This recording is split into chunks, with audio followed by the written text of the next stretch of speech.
10 years ago, Chris and Khalil were playing in the forest. Khalil dared Chris to go into the cave.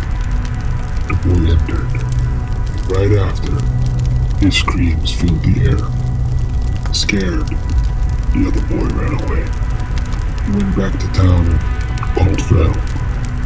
They investigated the cave, but there was no sign of Chris. For some reason, Khalil could still hear him scream. He was the only one who could hear Chris scream. Every year, Khalil would come back to the cave, hear Chris scream, but be too afraid to enter the cave. No one believed him. No one would help him.